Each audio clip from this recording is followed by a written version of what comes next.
Salam, perkenalkan nama saya Kolbetiana Tepmul. Saya dari Prodi PAK.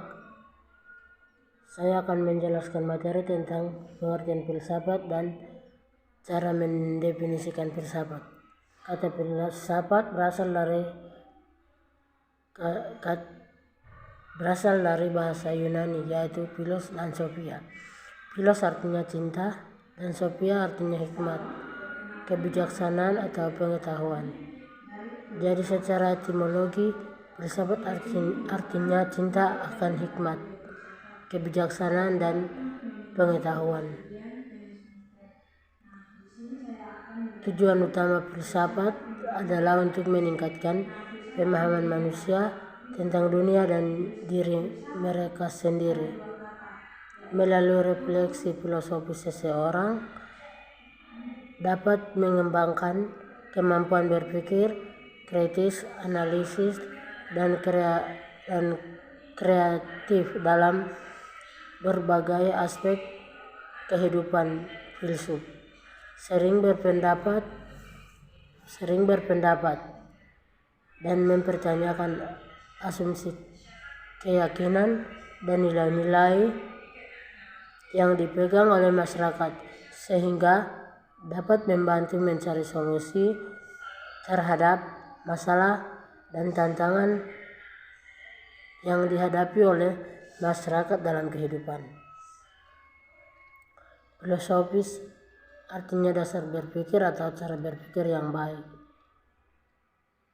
Filsafat adalah salah satu ilmu pengetahuan yang menarik untuk disimak. Filsafat juga melahirkan pemikiran-pemikiran soal berbagai macam hal dengan menggunakan pendekatan yang lebih dalam dan bermakna, dan filsafat sejatinya merupakan studi mengenai hakikat, realitas, dan keberadaan, mengenai apa yang mungkin diketahui hingga perilaku benar atau salah. Anggapan umum mengenai filsafat bahwa yang dibahas sebagai hal yang tinggi. Cara berpikir dalam ilmu filsafat terbilang sangat membuka wawasan.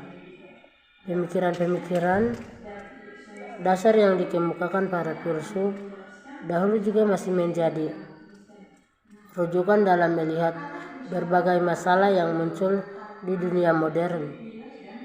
Tak salah jika ilmu filsafat dikatakan sebagai ilmu tentang bagaimana pencarian makna dalam berbagai macam hal.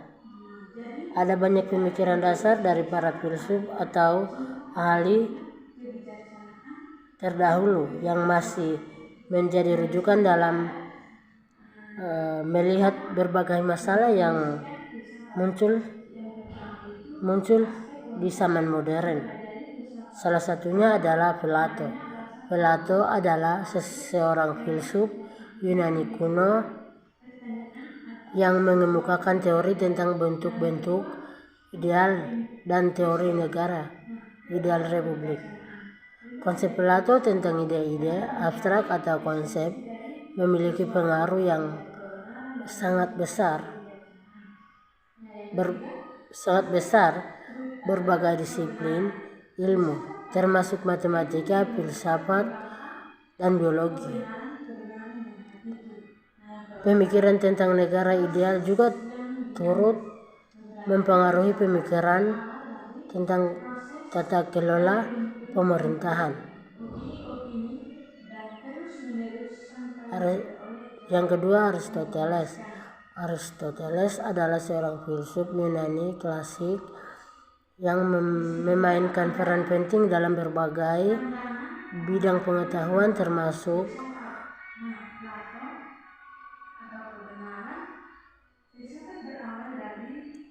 logika, etika, politik, dan metodologi ilmiah masih menjadi dasar pemikiran dalam ilmu pengetahuan modern. Konsepnya tentang etika dan politik juga masih relevan dalam pengembangan teori-teori tersebut. Pada dasarnya setiap ilmu pengetahuan mempunyai keunikan tersendiri.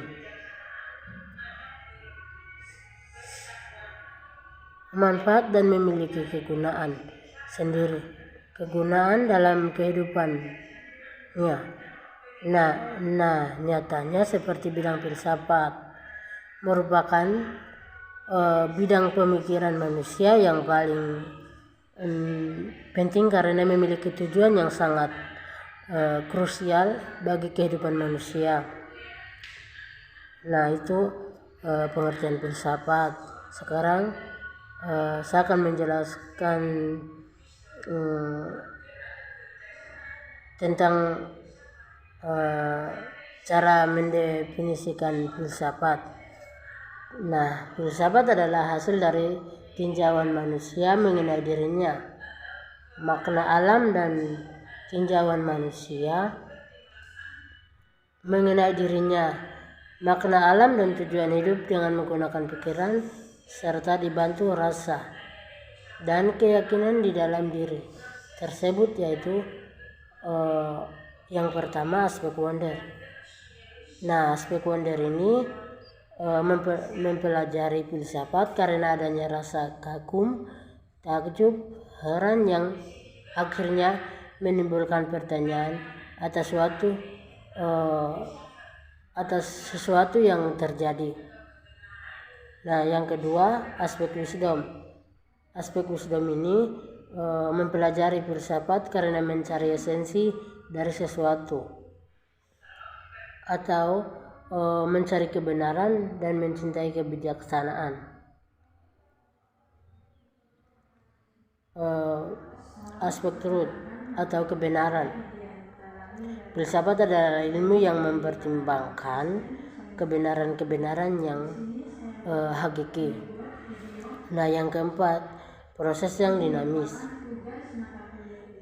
Proses yang dinamis ini mempelajari filsafat berawal dari proses dari runtuhan konflik, opini-opini dan terus menerus sampai memperoleh jawaban yang memuaskan.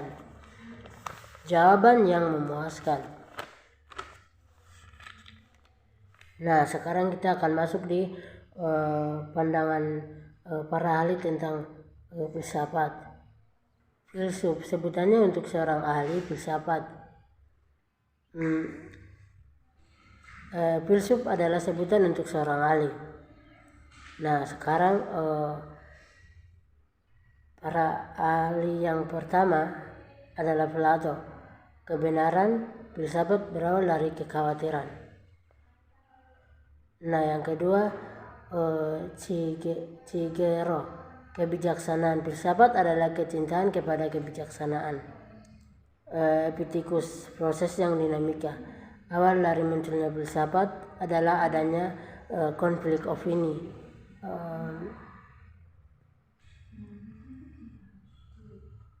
Dan yang keempat Aristoteles, filsafat adalah ilmu berdasarkan pada kebenaran.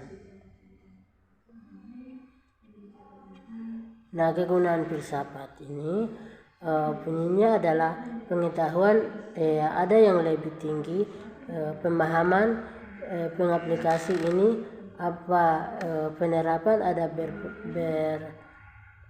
ada perbandingan, ada evaluasi, setelah evaluasi menerapkan atau menciptakan sikap tindakan yang sesuai.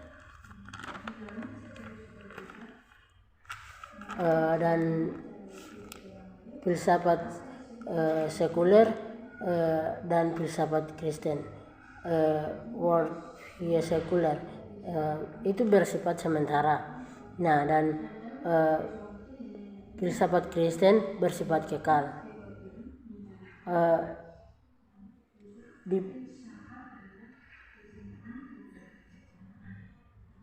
Jadi mungkin itu saja materi yang saya dapat sampaikan. Terima kasih. Salam.